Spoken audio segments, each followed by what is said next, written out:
¿Cómo están, amigos de Videos Bolivia? A continuación les presentamos un análisis de lo que fue tanto el discurso del presidente Luis Arce Catacora como del vicepresidente David Choquehuanca. Este análisis lo hace Susana Bejarano, quien tiene cierta afinidad con el movimiento al socialismo.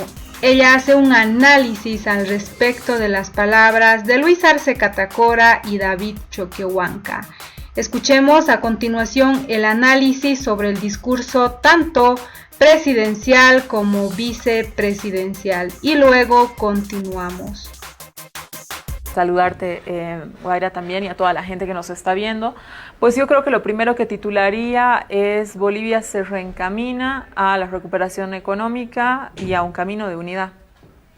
El mensaje de Lucho, de Luis Arce Catacora, nuestro presidente constitucional, marca un antes y un después. ¿Cómo sintetizarías los mensajes hablando precisamente de lo que ha significado ese año para aterrizar en lo que viene, los desafíos que tiene Bolivia, que habrá que sintetizarlo también, es como retroceder para volver a empezar? Bueno, es exactamente lo que le he expresado, ¿no, Iván? Que hay un camino desandado, ¿no es cierto? Y que lo que ahora toca hacer es retomar ese camino de crecimiento, ese camino de estabilidad. Para mí tiene el discurso de Luis Arce, pero también el del vicepresidente Choquehuanca, dos pilares fundamentales: la necesidad de pensar en la recuperación económica, de generar todos los mecanismos, generar todas las posibilidades para precipitar esa recuperación económica lo antes posible. Y ahí han dado una serie de lineamientos, digamos, ¿no? No es una situación fácil. Luis Arce creo que ha sido muy específico al dar ciertos datos en la situación económica en la que se está. No va a ser inmediatamente, esto no es de la noche a la mañana, toca un arduo trabajo. También me parece que en este discurso, en el marco de este camino, digamos, a la recuperación de la estabilidad económica, creo que marca una línea que está ligada, ¿no? Que es la necesidad de armonizar el país, la necesidad de la real pacificación del país, la necesidad de vernos, de abrazarnos, de reconocernos en diferencias. David Choquehuanca hacía alusión a las izquierdas, a las derechas, a las necesidades de los encuentros, pero también los hace Arce. Me parece que Arce eso no solamente en la necesidad de sanar las heridas, sino también como un factor esencial para la recuperación económica. La estabilidad es un factor esencial para la recuperación económica, es decir, mientras el país se encuentre más pacífico, con toda la gente trabajando, con toda la gente reiniciando sus actividades cotidianas y todo aquello, naturalmente le es más fácil a la economía empezar a dar sus primeros pasos, que, como bien señalaba el presidente Arce, toca volver a andar un camino que se suponía que ya estaba andado. Existían logros muy importantes en pasadas gestiones en lo que se refiere justamente al crecimiento económico. Y lo decías bien tú, Susana, es algo que no se va a poder trabajar de forma inmediata, o bueno, no tener resultados de forma inmediata, ¿verdad? Estamos hablando de un proceso que llevaría aproximadamente 2 años y medio. En este contexto, ¿cómo percibes tú la actitud de los bolivianos que se han visto afectados realmente por el tema, primero de la pandemia, y por supuesto también del golpe de Estado? Es algo que ha pegado muy duro en la economía de la familia boliviana. Guaira, mira, yo rescato la participación de los bolivianos en las urnas. Creo que es esencial la confianza que ha tenido todos los bolivianos, más allá de por quién hayan votado, ¿no es cierto? La confianza que hemos tenido los bolivianos en la democracia, ¿no? Hemos asistido como nunca en la historia de nuestro país a votar en un 89% de la masa votante que existe en el país, en un 89%, cifra histórica en el país. Entonces me parece que esa es la primera actitud de confianza, ¿no es cierto?, que están dando los bolivianos, digamos, a este camino que se ha trazado de recuperación económica y de pacificación efectiva del país. Luis Arce decía: a pesar de las diferencias, debemos mostrar la altura y la exigencia que en este momento estamos viendo de paz y unidad. ¿será posible pensar que los sectores que han tenido su votación, minoritarios, porque hay un voto mayoritario, puedan sumarse a que se trabaje por Bolivia en unidad, en reconciliación, o lo ves poco probable? Yo espero que sí, Iván. Creo que el hecho de que hoy día Carlos Mesa haya asistido con toda su bancada a la sesión, aunque él haya dicho antes que no iba a asistir, ¿no es cierto? Pero bueno, finalmente asistió. Y que Cecilia Requena haya sido parte de de la comitiva que va a recibir al presidente, creo que nos marca un camino de una señal, ¿no es cierto? De una señal necesaria también de parte de la oposición que es minoritaria en relación a lo que hoy día es el movimiento al socialismo con mayoría absoluta en ambas cámaras, ¿no es cierto? Entonces, creo que las señales deben darse de ambas partes. David Choquehuanca ha tenido un discurso que me parece que ha sido clarísimo en cuanto a que se paren las persecuciones políticas. Lo mismo ha señalado Luis Arce, y creo que del 18 de octubre a hoy, que es 8 de noviembre, nosotros no hemos visto esos desmanes, esos excesos que hemos visto en el noviembre pasado, ¿no es cierto? No hemos visto familiares o de autoridades en calidad de rehenes para precipitar las renuncias, o casas pintadas, o situaciones que creo que algún momento vale la pena poner en agenda para que nunca más se repitan. Creo que el hecho de que del 18 de octubre a hoy, que es 8 de noviembre, no hayamos visto esos desmanes, también es una señal de parte del movimiento al socialismo. Entonces creo que se está avanzando, aunque evidentemente esto no va a ser fácil, es un camino duro, es un camino lleno de heridas, pero creo que el MAS ha dado una señal, la señal es clarísima el día de hoy, es clarísima la forma en la que se han hecho estas comisiones de transición, por ejemplo, ¿no? Las comisiones de transición uno no ha escuchado, han salido por las ventanas o se ha tomado la institución. Eso por suerte no ha pasado y no tiene que volver a pasar nunca más, ¿no es cierto? Entonces creo que ahí está una señal grande, importante, fuerte del movimiento al socialismo, y creo que el hecho de que Cecilia Requena, senadora por la paz de Comunidad Ciudadana, haya ido a acompañar esta comitiva, también marca una señal todavía tímida, tibia desde la oposición, pero creo que significa y que es una señal a destacar. El presidente de Estado, Susana, hacía referencia a un capítulo oscuro en la historia de nuestro país que se dio justamente en noviembre de la pasada gestión. Hemos tenido varias personas que han perdido la vida justamente en esta lucha, tratando de hacerle frente al golpe de Estado que se había gestado en nuestro país. En este sentido, Susana, ¿tú crees, y tocabas un tema que me llama bastante la atención, el tema de la participación en los comicios de octubre pasado, la participación de la gente? ¿Tú crees que este escenario de guerra del cual ha sido partícipe la población boliviana, ha influido para que la población participe de los comicios? Sí, definitivamente yo creo que ha sido una señal clarísima que han dado los bolivianos en general en cuanto a que esas, situaciones de violencia que tú bien señalas, por fuera de las masacres, que eso es terrible y que evidentemente eso... hablamos de otro marco, porque hay un marco judicial que es distinto a de lo otro que hablamos, que son las persecuciones políticas y demás, ¿no? Creo que hay que separar muy bien esas aguas. Pero creo que ese talante autoritario, las persecuciones, el manejo absurdo de la justicia en cuanto a la persecución política y todo aquello, la población ha dicho, a ver, un ratito, ¿no?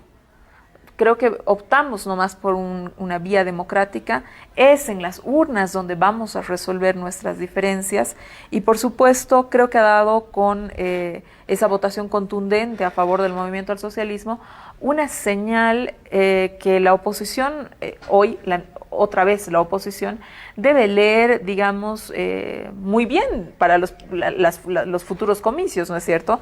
Que es esos excesos, esos desmanes, esa situación de exagerada violencia que se ha vivido, no se puede repetir porque al boliviano no le gusta. El boliviano es amigo de la democracia. Nosotros no somos una sociedad violenta, somos una sociedad de la comunidad, de donde en una mesa de una familia hay uno que vota por uno, hay otro que vota por el otro, y donde nuestro sentido de la comunidad, de la familia, donde prima es el respeto. Entonces creo que han habido situaciones de irrespeto que justamente el boliviano con sus votos, con su participación, ha dicho hasta aquí nomás y resolveremos este camino por la vía institucional, y me parece que eso es una señal clarísima que todos los partidos deben leer. ¿Se habrá cerrado ese capítulo de ponerle cuestionamientos al resultado de las elecciones? Porque en este último tiempo nuevamente volvió a aflorar lo mismo del 2019, que ha habido fraude, que ha habido manipulación, que datos secretos, en fin. Ese capítulo, para quienes lo están promoviendo, ¿tendrá que cerrarse o vamos a seguir escuchando esas voces que ponen en tela de juicio algo que ha sido reconocido a nivel internacional? Es un grupo minoritario, Iván, y yo creo que ahí lo que se está haciendo es una operación política, definitivamente, ¿no? De parapetarse en esta postura de que somos esa derecha radical, ultra radical, combativa, pero que ha ido perdiendo fuerza. Me parece que en estos días también hemos visto que ha ido perdiendo fuerza en el propio Santa Cruz, digamos, de donde nace con mayor fortaleza. Creo que los cruceños también han puesto un parteaguas, ¿no es cierto?, que me parece absolutamente importante. Comunidad Ciudadana ha reconocido los resultados, entonces estamos hablando de que solamente un 10, un 15%, que sería el partido de Luis Fernando Camacho, de Creemos, que no es que está en una situación ambigua. No es que desconoce las elecciones, pero pide una auditoría, ¿no? Porque sus diputados y senadores han recibido sus credenciales. En una situación donde uno no reconoce una elección, pues no vas a recibir los credenciales, no participas. No han participado hoy en la asamblea, ¿no es cierto?, pero sí han recibido los credenciales. Entonces, creo que ahí están en una situación bastante ambigua, bastante complicada de pronto al momento de explicarle eso a sus electores, pero creo que ese movimiento cada vez está más mermado. Estamos hablando solamente de un 10% que es un último pataleo, yo lo digo con palabras coloquiales, pero que me parece que tiene que ver también con una reacción un poco normal, quizás la expectativa que a veces producen los líderes, ¿no?, de distintas agrupaciones, es vamos a ganar las elecciones. Tú no escuchabas un candidato, por ejemplo, la campaña de Camacho decía, si 7 votan por mí, si 7 cruceños votan por mí, yo voy a ser presidente. Lo cual numéricamente era imposible, pero esa era su campaña, ¿no es cierto? O tenías la intelectualidad orgánica de Carlos Mesa, que decía que Carlos Mesa iba a ganar en primera vuelta. Eso también es un engaño, ¿no es cierto? Entonces, o sea, que pueden ser deseos, ¿no? Pero de pronto han habido afirmaciones que parecían tan certeras que de pronto los públicos y la gente que vota por ellos les creyó, ¿no es cierto? Ahora, me parece saludable que Carlos Mesa haya reconocido los resultados, los ha reconocido prácticamente inmediatamente, han sucedido.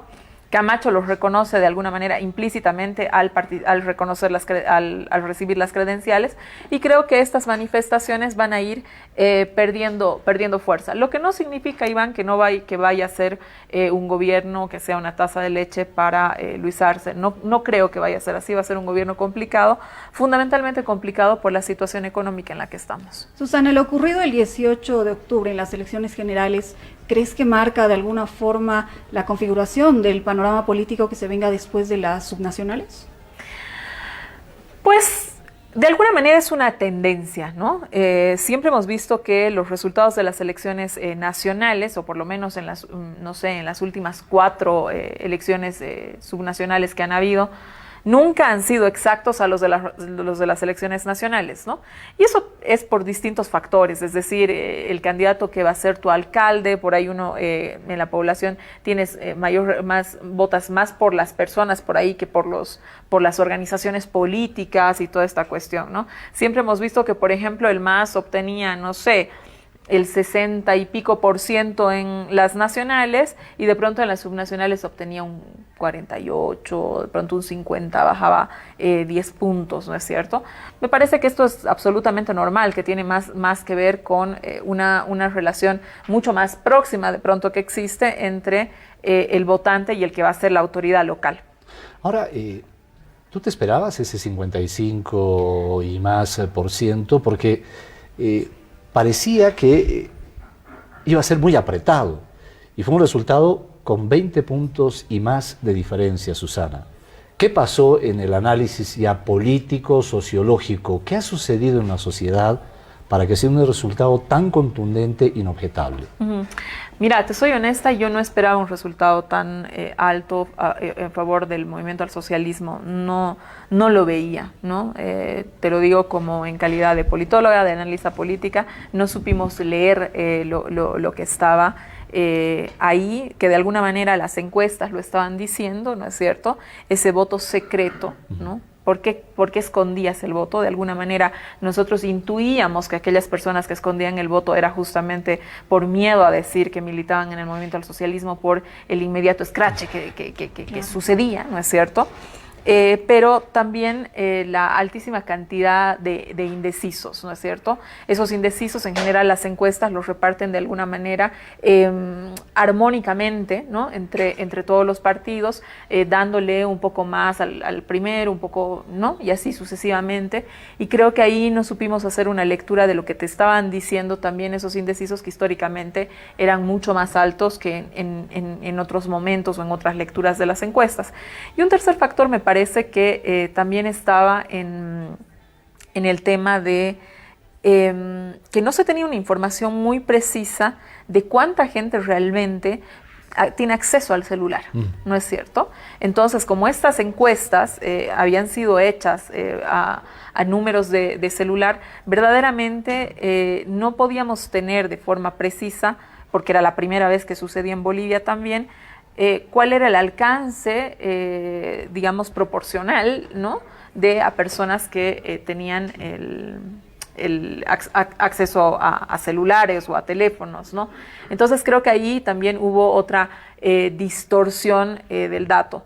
Pero creo que, digamos, en lo central, Iván, y en el fondo, es que la gente también ha dado un mensaje, ¿no es cierto? Un mensaje que de pronto se sentía muy cohibida de darlo, muy cohibida de darlo en sus redes sociales, muy cohibida de darlo de pronto incluso en su propia casa, en la propia familia, ¿no es cierto? Porque como hemos hablado, las familias no necesariamente militan el mismo partido y todo aquello.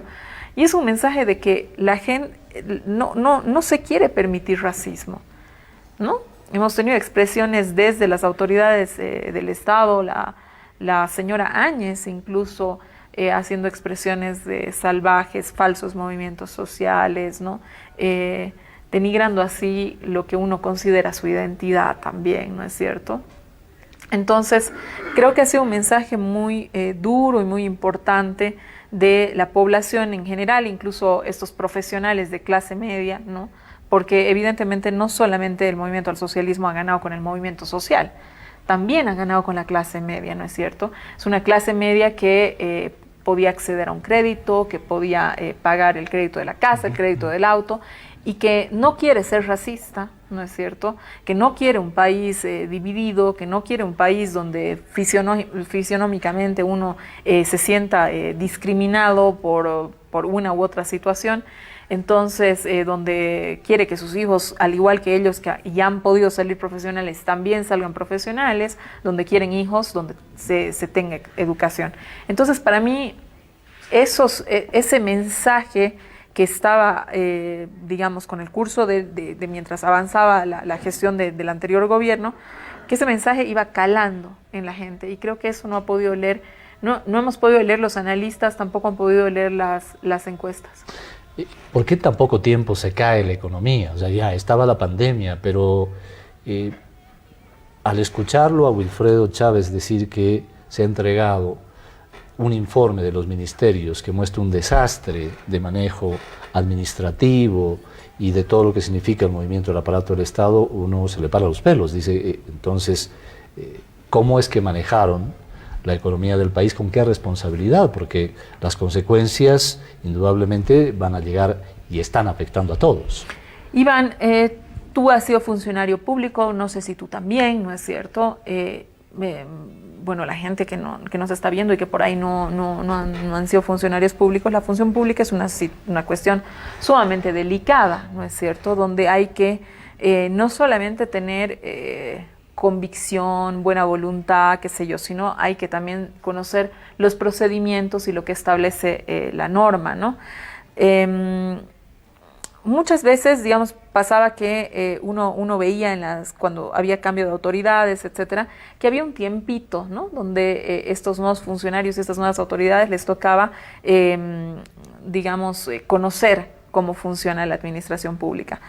Creo que me atrevo a pensar, ¿no? Por las cosas que hemos ido viendo, por las cosas que uno lee en prensa, ¿no?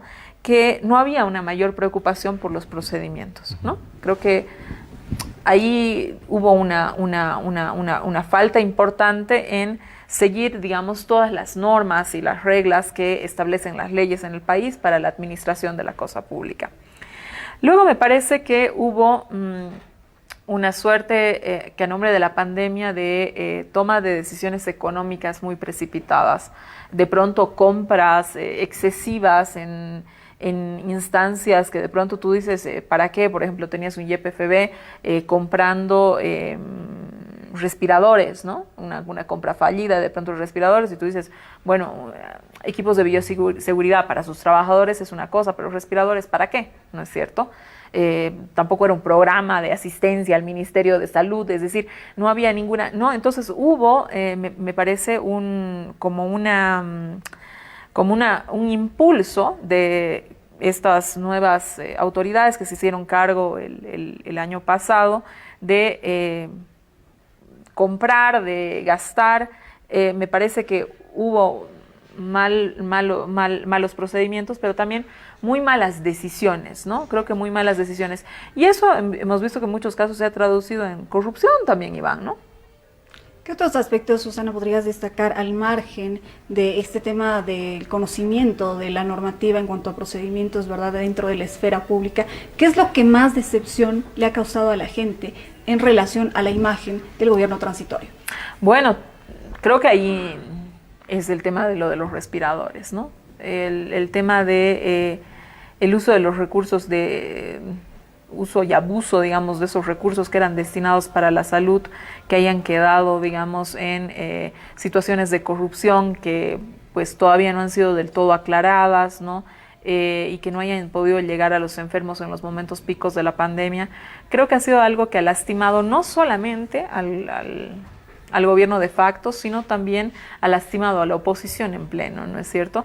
Esa sospecha de que si así vas a administrar, creo que prefiero lo que ya conozco, ¿no? De alguna manera también ha habido parte de esa reacción. Creo que el hecho de no haberse compadecido de la realidad cuando había gente que estaba muriendo, donde tenemos la segunda tasa de mortalidad en la región, ¿no es cierto? Más alta de mortalidad en la región. Por la pandemia. Por la pandemia, ¿no es cierto?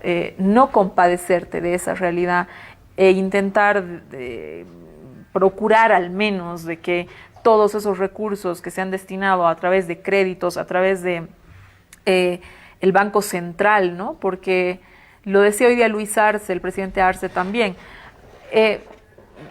no, Bolivia, cuando la señora Áñez entra a la presidencia, ella encuentra una situación económica con unas reservas internacionales determinadas, ¿no es cierto? Entonces es también la posibilidad de esas reservas internacionales que se tenían acumuladas con los logros económicos, etcétera, que hubo en el pasado, ¿no es cierto?, que permitieron también tener un colchoncito de dinero, ¿no es cierto?, para esta pandemia, ¿no? Entonces, imagínate tú que ese colchón económico haya sido mal utilizado, definitivamente eso tiene una factura muy alta. Yo escuchaba, conversando con amigos, con la gente, en el micro, en el Trufi, en estos días pasados, en estos meses pasados, cuándo se acabará la persecución. Había un desánimo de la gente de sentirse perseguida en muchas esferas. Hoy la pregunta es, ¿se acabó la persecución? ¿Cómo ves el mensaje? O sea, de no revanchismo, de no tomar venganza por el otro. ¿Cómo analizas ese elemento que es fundamental dentro de los discursos tanto de Luis Arce como de David Choquehuanca? A mí me parece eso, una situación muy esperanzadora, te lo decía al inicio de la intervención, Iván, porque creo que esa es una señal importantísima del movimiento del socialismo con el país, ¿no? Esas, digamos, especulaciones que de pronto uno lee en redes sociales de que ahora sí, ¿no? Todo eso no ha sucedido. Es decir, entre el 18 de octubre y hoy, que han pasado 3 semanas exactas de la votación, que hemos conocido que el MAS ha ganado con el 55%, ¿dónde están los perseguidos? ¿Dónde están los presos políticos? ¿Dónde están las órdenes de aprehensión? ¿Dónde están los periodistas perseguidos? ¿Dónde están los militantes perseguidos? ¿Dónde están los familiares en calidad de rehenes? ¿Dónde están las pintas en las casas de...? Eso no hay.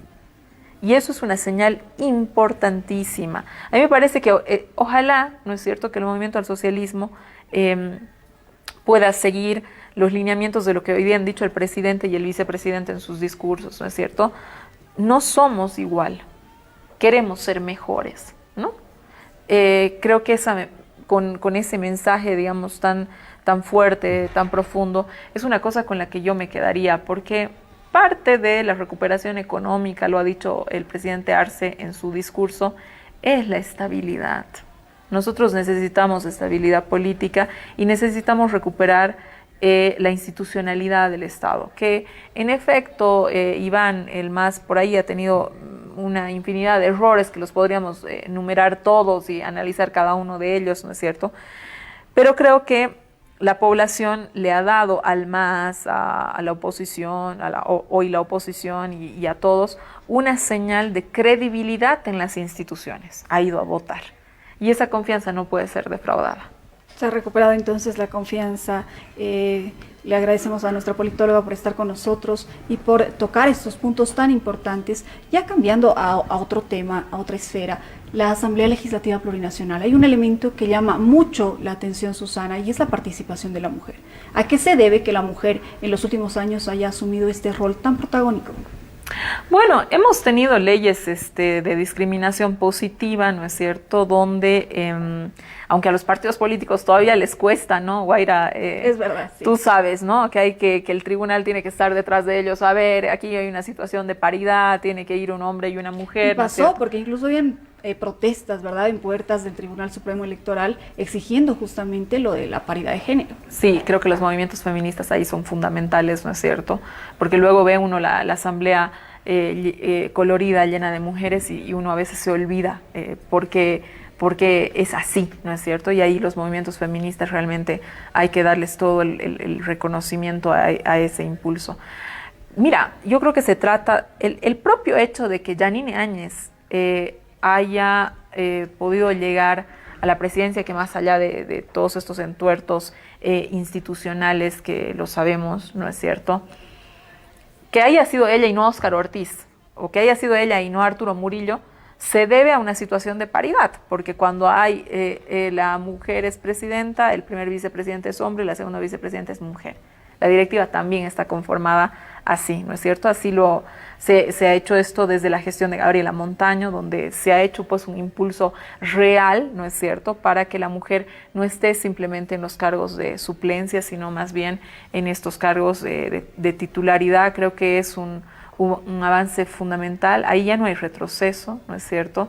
Y creo que es, digamos, una de las... en lo personal, a mí, ¿no? O sea, yo te digo como mujer que se considera feminista, ¿no es cierto? En lo personal creo que es un avance del que el movimiento al socialismo, en particular las mujeres del movimiento al socialismo, deben sentirse orgullosas. El presidente Luis Arce Catacora seguramente en estas próximas horas tomará las decisiones para el nuevo gabinete ministerial. Algunos dicen que tienen que ser todas caras nuevas, dar oportunidad a nuevas generaciones, pero también hay otros sectores que dicen que hay que combinar la experiencia de quienes saben el manejo del Estado y la cosa pública, que es muy importante porque tienes que refrescarte de lo que es la cosa pública, con la juventud, la energía y las nuevas caras. ¿Qué piensas tú? Yo creo que David Choquehuanca nos ha dado una línea ahí en su discurso, ¿no? Él dice cómo combinamos la sabiduría de los viejos con la rebeldía de los jóvenes, ¿no? A mí me parece que esa es la frase que tiene que resumir lo que en la futura gestión. Hemos visto yo no sé si es tan real o lo que uno lee en medios, ¿no es cierto?, que hubiera una tensión dentro del movimiento al socialismo, ¿no? A ver, capaz uno lee así en los medios, capaz no es tan real, no lo sé, ¿no? Pero entre la necesidad de esta renovación, digamos, a todo nivel. Y el movimiento del socialismo es un partido que sostenidamente, si uno lo estudia desde Evo Morales y qué sé yo, que ha ido más bien haciendo renovaciones constantes y sostenidas, ¿no? Las asambleas básicamente se cambiaban en un 97%, había repitencia de 4 o 5 asambleístas, ¿no? Donde se formaban o se generaban espacios para nuevos liderazgos. Lo mismo ha pasado ahora, creo que la repitencia es de una o dos asambleístas, ¿no? Pero el resto son nuevas caras, nuevos liderazgos que están ahí, ¿no? Desde la Asamblea Legislativa me parece importante. Ahora, desde el Ejecutivo, yo creo que, digamos, con esta gente que piensa que, y como lo decía David Choquehuanca también en su discurso, que debe haber una combinación, ¿no es cierto?, entre aquella experiencia que no necesariamente necesita estar como autoridad máxima ni nada de aquello, pero ¿por qué no estar? ¿No? Tomando en cuenta la experiencia, tomando en cuenta no dejar atrás todos aquellos proyectos que se tenían pendiente y que con el corte grande que ha habido este año, pues no se han dado continuidad, y sumando eso a la frescura de rostros nuevos, de también un nuevo tiempo político, un nuevo momento, ¿no? Un nuevo presidente, un nuevo vicepresidente, nuevos asambleístas, ¿no? Creo que todo eso debe sumarse porque creo que es importante decir esto, ¿no? Todos pertenecen al mismo partido, ¿no? Es decir, son gente del mismo grupo político, ¿no? Entonces, creo que la gente del mismo grupo político debe actuar como eso, ¿no? Me parece que el MAS debe proponerse también actuar como ha actuado en las elecciones. Juntos. Perfecto. ¿No? Susana, en el marco de todo lo que señalábamos, hemos dejado ya atrás ese capítulo negro en la historia de nuestro país. Hoy comienza a escribirse una nueva historia. ¿Cuál es el mensaje para la población boliviana?